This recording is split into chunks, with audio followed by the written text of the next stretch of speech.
Olá, bem-vindos! Hoje a gente vai mergulhar no material que, olha, me deixou pensando por dias. É um material bem denso, né? Muito. É um comentário do Kenneth Wapnick sobre a lição 71 de Um Curso em Milagres. Mas o tema é super universal. Pois é. O material basicamente bota o dedo na ferida, sabe? Ele dá nome para aquela sensação que quase todo mundo tem de estar sendo puxado para dois lados. Sim, exato. A gente quer paz, mas também quer ter razão. A gente quer perdoar, mas não quer abrir mão daquele ressentimentozinho específico. Uhum. E o texto argumenta que essa é a fonte de quase todo o nosso sofrimento.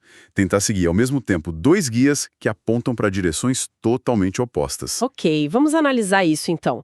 A nossa missão aqui é desvendar esses dois manuais, esses dois planos. O primeiro, o texto chama de plano do ego, que, nossa, é descrito como uma armadilha perfeita. Perfeita. E segundo, o plano de Deus, que é apresentado como a única saída. O que me intriga é, se um deles é uma armadilha, por que a gente vive caindo nela? Qual é a psicologia por trás dessa escolha que parece irracional? Essa é a pergunta de $1 milhão. E a resposta é surpreendentemente engenhosa. O ego não é estúpido, sabe? O plano dele é muito, muito sedutor, mesmo que no fundo seja uma promessa de fracasso. Então vamos começar por aí, por essa armadilha sedutora. O texto diz que o plano do ego para nossa salvação, ou seja, para a gente encontrar paz, se baseia em algo que parece o exato oposto da paz. Uhum. Guardar ressentimentos. Como que isso pode ser um plano para alguma coisa a não ser para miséria? Parece um paradoxo total, né? Mas a lógica interna do ego é perfeita.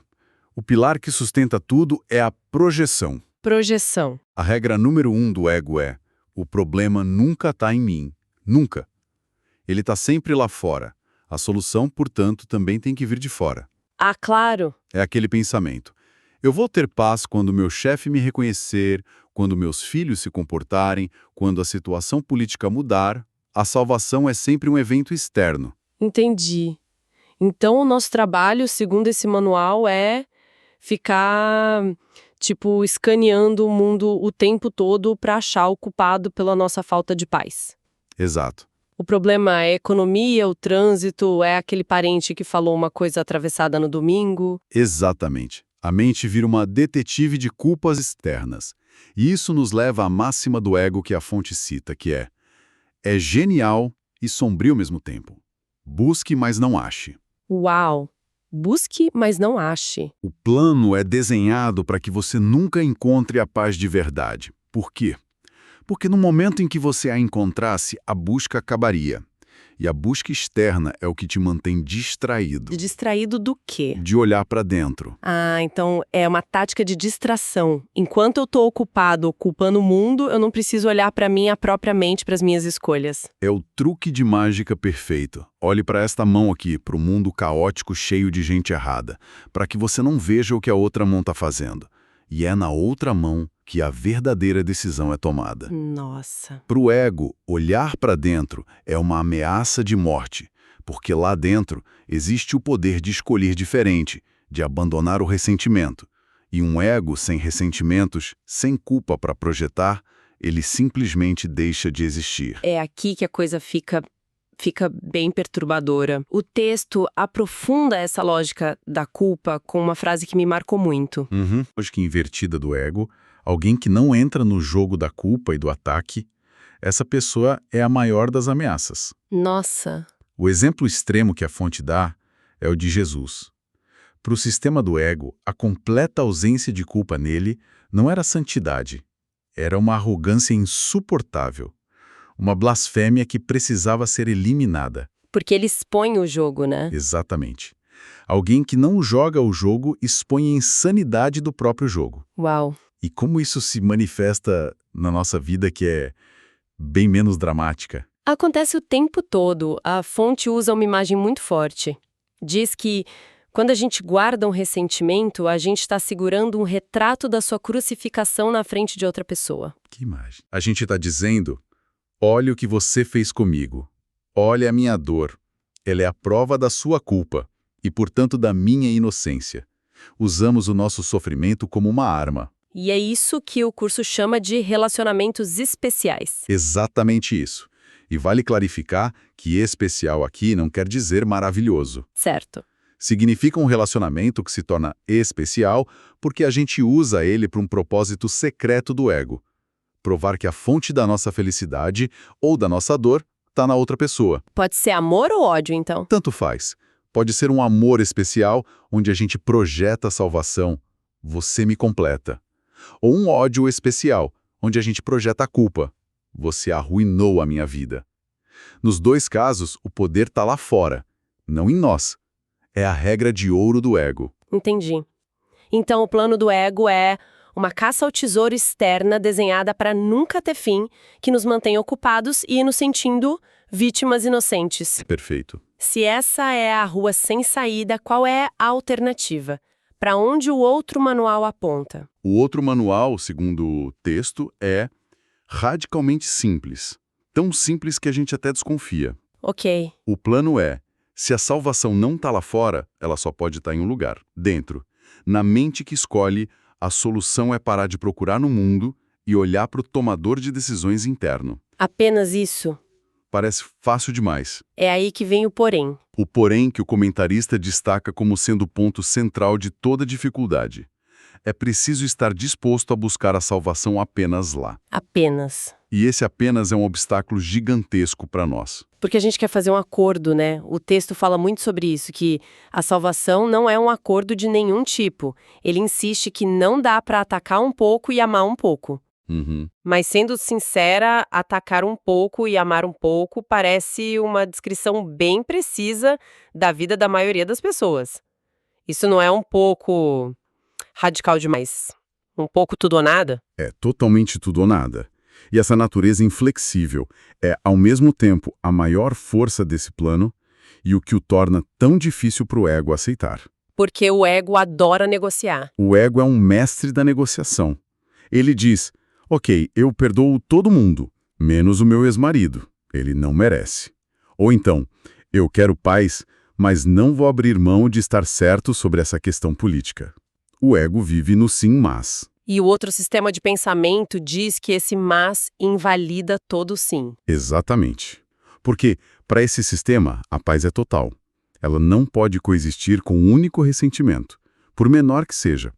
E a tentativa de misturar os dois é o que o texto descreve como a causa da confusão, miséria e um profundo sentimento de fracasso e desespero. A analogia que a fonte usa para isso é brilhante. Diz que é como tentar seguir um currículo escolar criado por dois professores. Que discordam sobre absolutamente tudo. Imagina essa sala de aula. Pensa nisso. Um professor diz, a resposta é 2 mais 2 igual a 4. O outro grita do fundo da sala, não, a resposta é verde. Exato. Um diz, o objetivo é a colaboração. O outro diz, o objetivo é provar que seu colega está errado.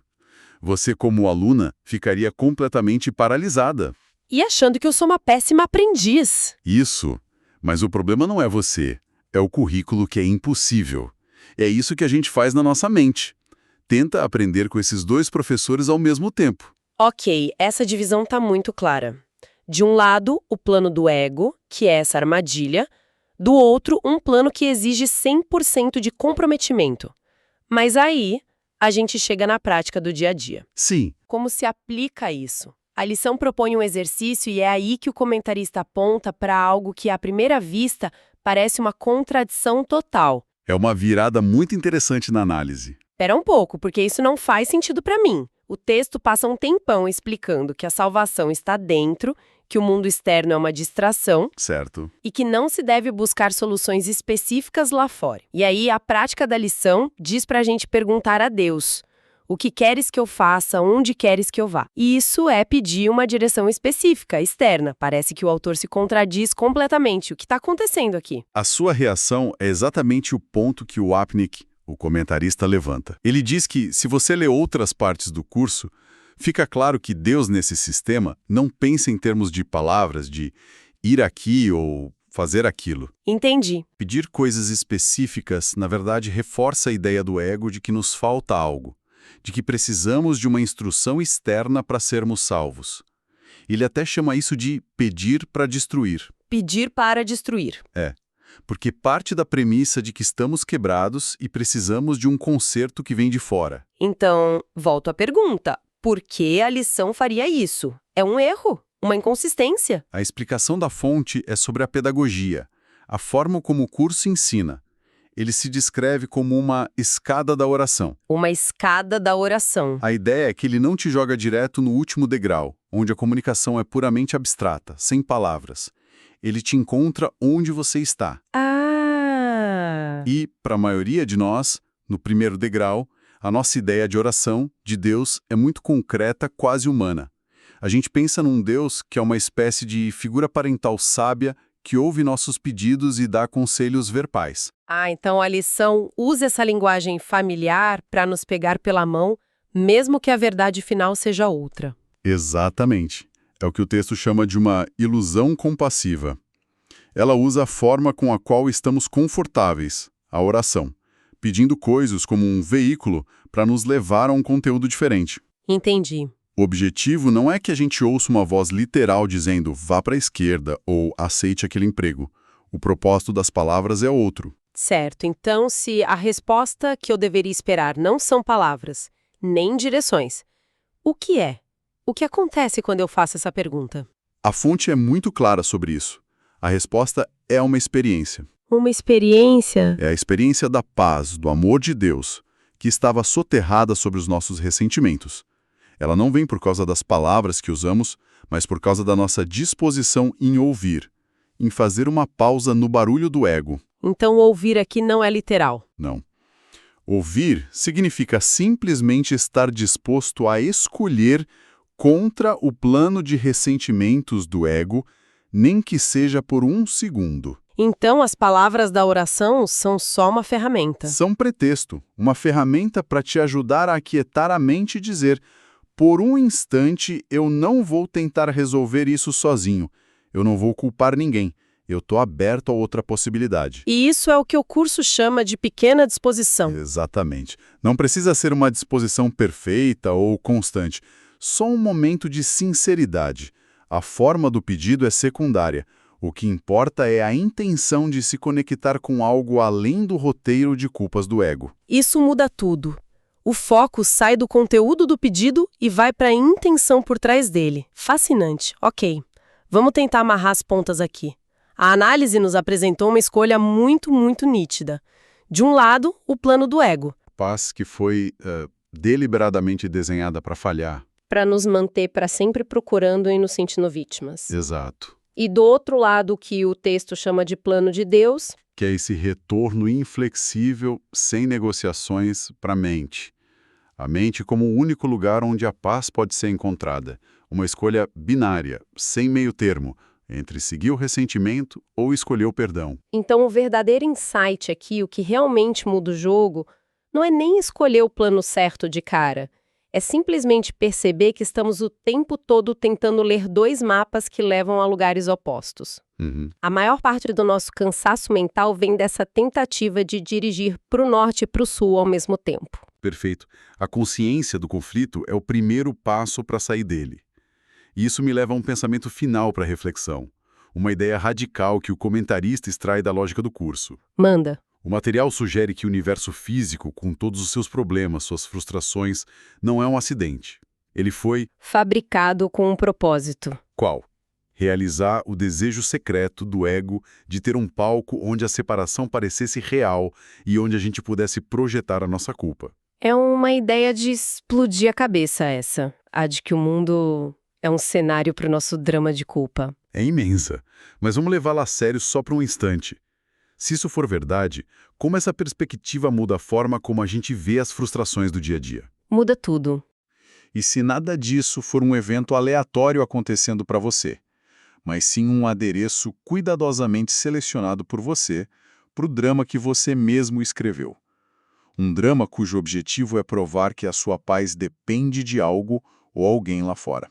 O que mudaria se a gente visse cada ressentimento não como uma reação justa, mas como a peça central do nosso próprio plano de buscar, mas não achar.